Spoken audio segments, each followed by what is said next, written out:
Okay. Hello again. Another video about working from home, how to work from home. And today, gotta move something. Speaking of, today's topic is distractions. Now, there's plenty of those in the regular workplace. You know, people coming up, hey, you got a minute? You got a minute? Hey, did you get my email? It's like, I did not work in an office environment, but I have had regular employment before where I went into work 9 to 5 sort of thing, and no matter where you work, you are going to have that. Hey, did you do this? You know, people popping in. Hey, can I ask you a question real quick? And at home, those, depending, uh, they can be more, they can be less, but they are more insidious because when you're at home, especially if you're doing work at your computer, you have your computer in front of you, and right there, especially if you're working like answering your emails or something, you're typing away, and you know there's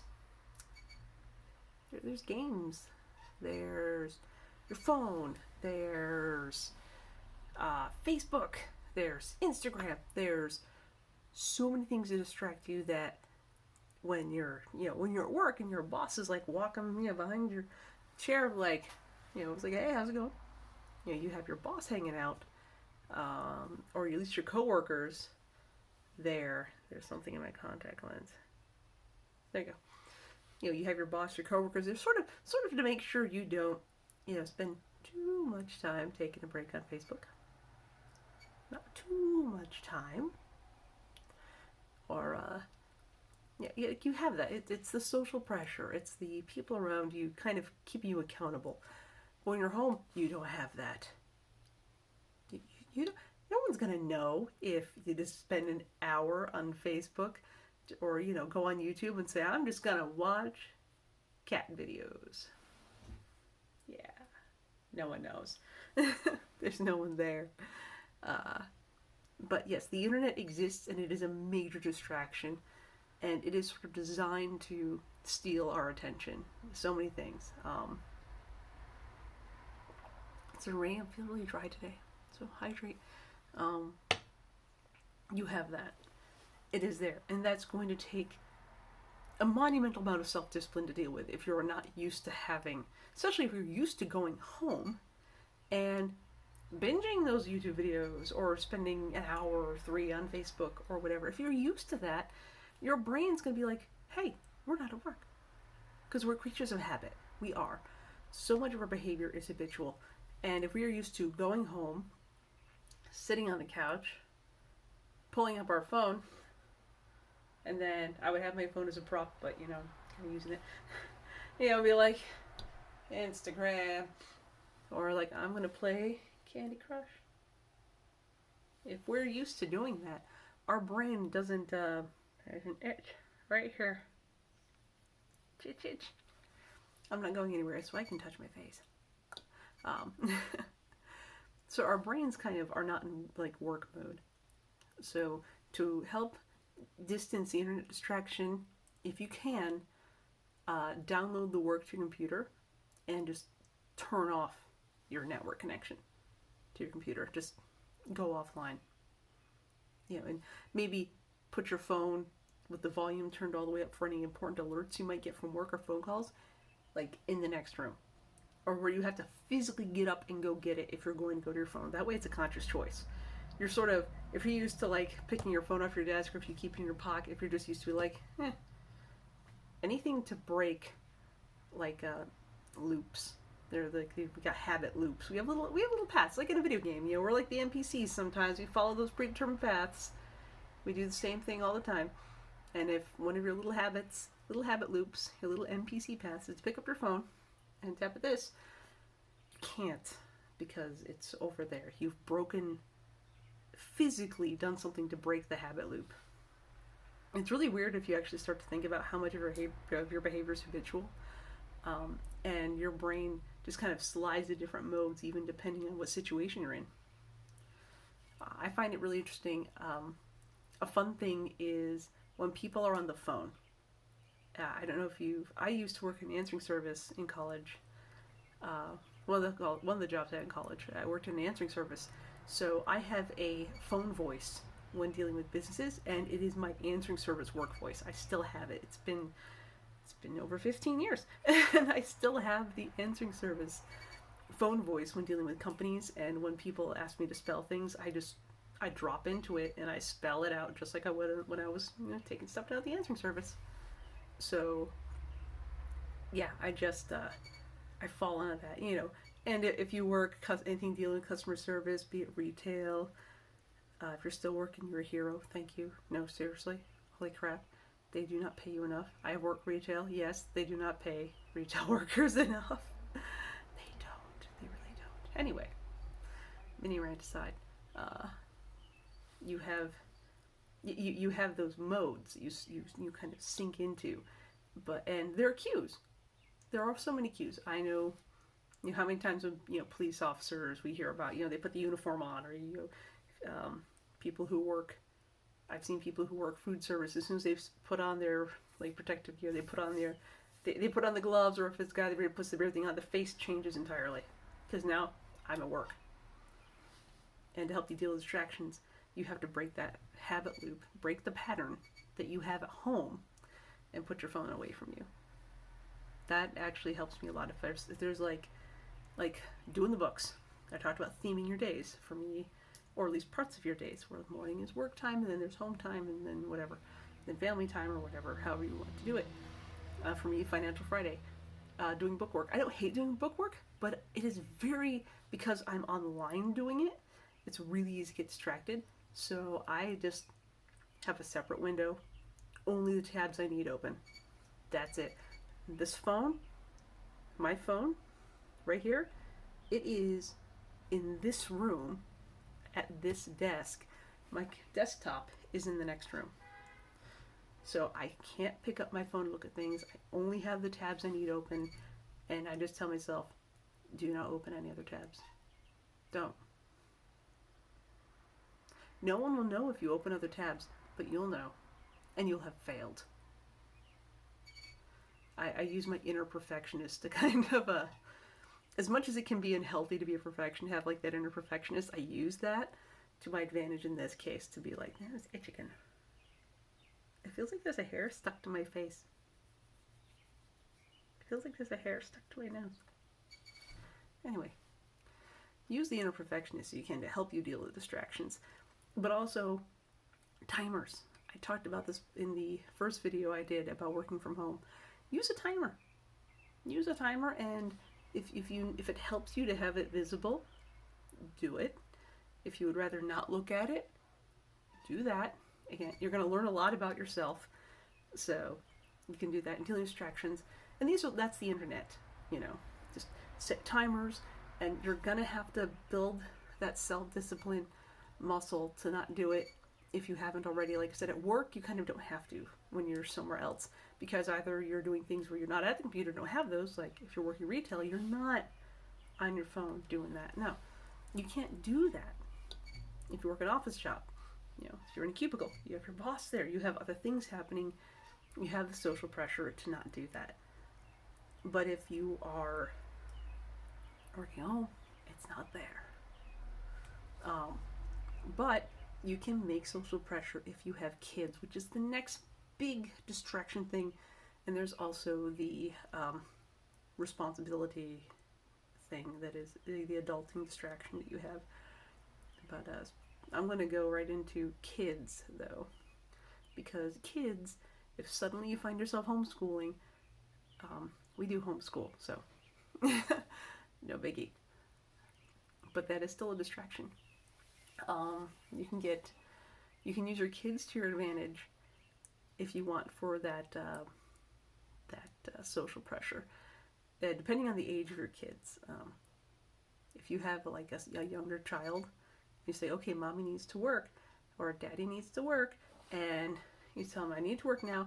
You set a timer, and if little kids, I've noticed they kind of like control. It's kind of in a weird ha ha ha almost evil despot way. They enjoy control. They seem this close to cackling. So, and I've done this before with a kiddo when she was very small. Itch again? Why is it itching? There must be a hair like stuck because it's right in the front. Anyway, give your kid, if you have, especially if you have like a kitchen timer, you know, if you have a kitchen timer, any sort of timer, even your phone, don't let them play your phone. Just set it near them. Don't let them play with it because it got sucked in. Um, put it near them and say, and that way you can't play on your phone if you don't need to. Um, you can set it there with the timer app right there so they can see it and say, okay, I've got to do computer work now. But I know you want to play, but I have a timer. When the timer counts all the way down to 0, and hey, that counts as counting. They're learning how to count backwards. Good enough. It's like, kids are watching TV. Turn off the sound, subtitles. They're reading. You're good. It counts. It counts. So yeah, while it's counting down, say when it gets down to 0, it makes a buzzing noise. Then we can play. But you have a job. Make sure I don't go on Facebook. Show them the big no websites. When that timer's going, say I'm not allowed to do here, or YouTube, or any of those other things. Ironically, if you're watching this, you're supposed to be working. Ideas. If you have you could also maybe do a screen share if you're not working anything too sensitive for work. You might be able to even do a screen share with a friend who is not. It's like, well, me, I'm doing a lot of hand work. Knotting pearls into silk strands. I'm doing all sorts of stuff. If a friend wanted me to, like, can I do a screen share so you can make sure I'm not getting on Facebook? Sure. You might be able to do that. Who knows? Or teleconference on Zoom. So and then if someone just randomly says screen share, hit the screen share button or whatever. Not in Zoom. I know there are lots of teleconferencing apps where you can decide to share your screen with everyone watching. So maybe have a game. So when you'll screen share, everyone hits the screen share button. Who's on Facebook? Who's on YouTube? Who's playing Slither when they shouldn't be? So you can use that to your advantage. And use your small distractions to advantage. Most kids do understand timers. Granted, there's a certain age they get when they really respect them, but when they're little, they can at least be amused by the fact they may not respect them fully, but they'll at least giving them that control, saying, you have to, I want you to look up sometimes and check my screen and make sure I'm not on Facebook. And you can make a bet. It's like, if you catch me, yeah, we can make cookies, or you get 15 minutes of games. You can play Candy Crush. You can give them a little treat or something if they catch you, and that way they'll be less inclined to distract you. I've done that with kiddos. Like, if you see me doing this, then you get a cookie. That helps. She did catch me a few times. But yeah, or like, oh no, it wasn't cookie. It was like she got to. Oh, yeah. There was a game she used to relate to play on the iPad. Now she's too big for it. I was like, yeah, you can play this game. And it worked. So yeah, that's the other big distraction are kids. And you have to figure out what works for your family. That worked for me, like giving her control of the timer. But also, they make you take a break. You can't workaholic your way through it. They're going to say, when this rings, you pull me away from this. And they will. Like, I have to play with you. Or, now I make lunch. Your kids will help. Use them to your advantage. And see if you can say, like, I know you want to play, but I really need to get this thing done. Set a timer for 15 minutes, and then we can play. But you are allowed to drag me away from the computer. And they'll take it.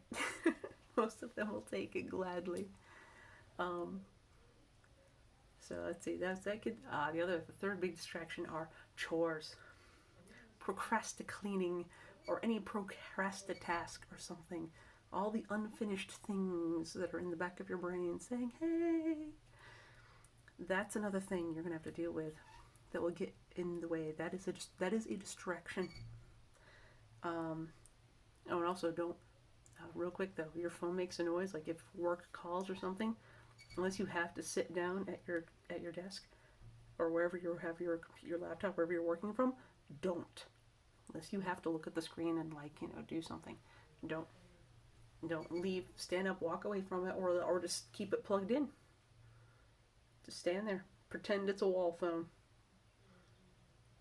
Just do that, and that way you won't. When you're done talking, you won't set it down next to you and then work, and then it's right there. It won't be there physically. Just keep it physically away from where you work unless you absolutely need it to have you with you, obviously, for work. So I find that helps me a lot. Keeping my phone in this room and working in another room really helps. A lot, like immensely. Or if I am using my phone, like when I'm upstairs in the workshop, I'll just I'll listen to an audiobook or something, depending what I'm doing. Or I will have the iPad playing something right there. I'll have the iPad playing in like Time Team usually, or like River Monsters, something cool and educational that that's kind of ignorable, or Bizarre ER if I feel like watching hilarious, like trashy sort of stuff. Bizarre ER is great. I wonder if it's still on there. Horrible Histories is fun too. So yeah, again, the other big distraction though, the procrastinating, the chores. They're gonna be there and be like, hey, in your head, or you'll have guilt. Like, I can't work because chore. Schedule it. I said before. Huh? That's not what I was going to pick up. Here, schedule it. Say, hey. It's like, I hear you, guilt monster. Our meeting is not until 2 o'clock. Go away. That's when you can meet with that. Whether it's guilt monster, anything, or it's like, hey, when did you last dust? I can't answer that question. But I hate dusting. But yeah, so that little thing tells to go away. Just go. Shoo. You don't. It doesn't need to be done now because nothing terrible has happened by you not dusting. So you don't need to dust right this instant. Because I know you don't want to do your work because your brain isn't used to thinking of your home as a workspace yet. Your brain, when you go home, you relax, you hang out with family, you snack. Don't snack out of boredom. Don't snack as procrastination because that's the thing. Avoid the freelance 15. And then you go, just tell yourself, no, that's scheduled. So anything you can do to help reduce distractions, if you have to close the door and put a sign on it, do that. Sometimes that works. Sometimes it actually works. Oh, my sinuses. No. Listen. I'm sorry, I just suddenly got really...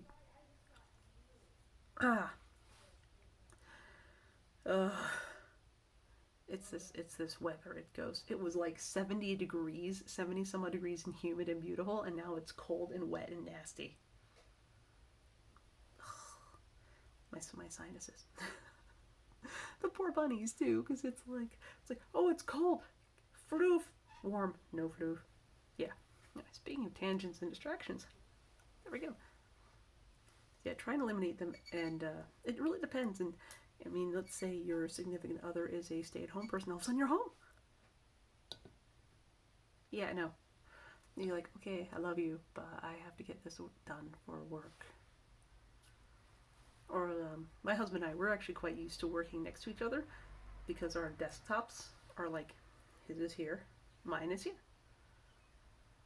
Like, so I am literally within arm's reach of him when we are working on the computers. He's right over there. But because our house, we work at home, when we bought our house, we had that in our, we worked from home before we bought the house. So when we bought it, we're like, okay, we're going to need rooms with different workspaces in it. And so that way, the distraction of, oh, hey, look at this fun thing. We have to usually physically get up and walk to the other person because we're typically not the type just to send, like, we don't really text each other when we're in the same house. we don't do that. Yeah, we don't really do that. So you have to avoid that distraction as well. But again, just tell your partner to maybe chill, or just, again, give them control of the timer. If you're a workaholic and you know that's a bad habit, they probably know that's a bad habit. Give them the timer and say, hey, when this is done, drag me away, or make me eat lunch.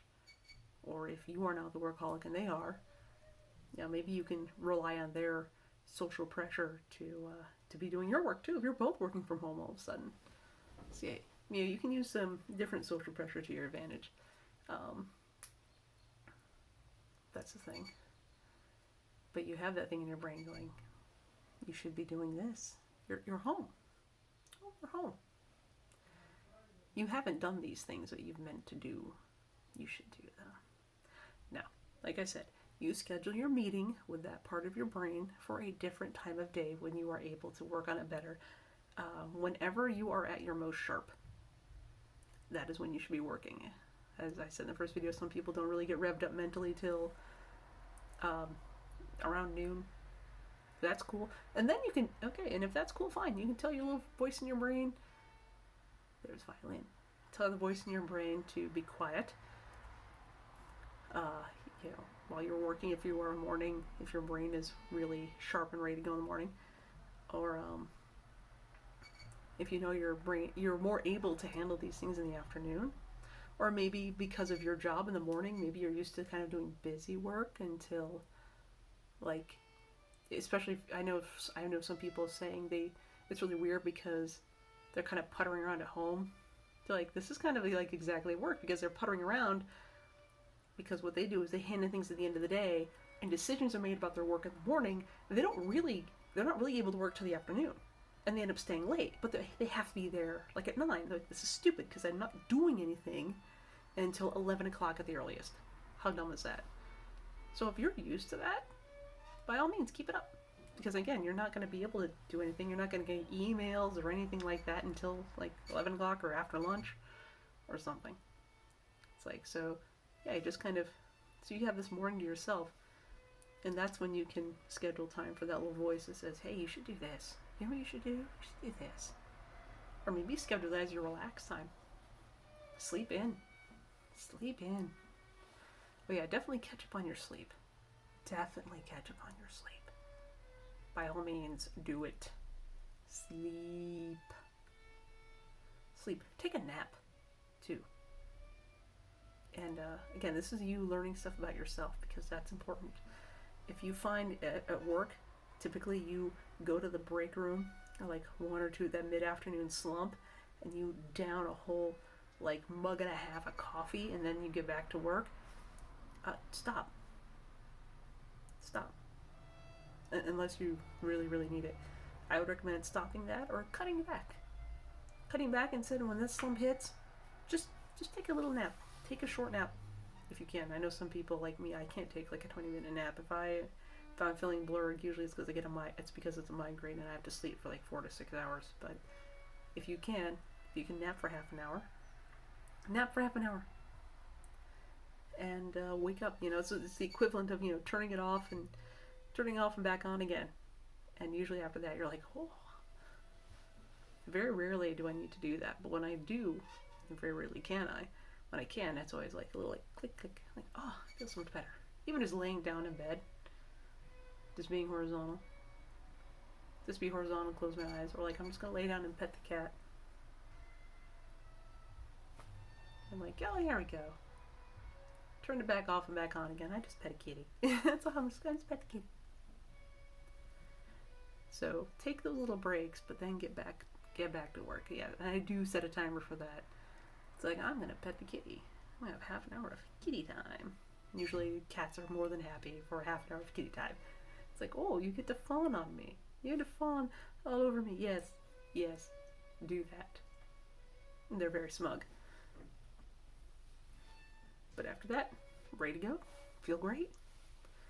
Also because you're lying down. It's like, just reset. Or maybe you need a walk. Maybe you've been sitting too much. You need a walk. Just go. Set a timer for 3 to 5 minutes, and when it beeps, turn around and walk back. I mean, I know now I'm talking in breaks, and you're like, but that helps. That does help fight distraction. Little tiny breaks scattered throughout like using the Pomodoro technique, like 20 minutes, 40 minutes, 45, 15, or you do like even a 10-minute break, 50 minutes, almost an hour of work and a little 10-minute break. That alone can really, really help you get things done. I usually use a 20 to 40, 20-minute break, 40-minute work. That's my typical ratio. It works for me. You can probably find what works for you, and that does really reduce your how often you get distracted. You won't be as distractible if you do that, which is awesome. And it's and you can even tell yourself if your friend, someone texts you, if you get a text, you go check, oh, it's not work, it's my friend. You just set it down. It's a text. If it was really important, they would call. Just set it down.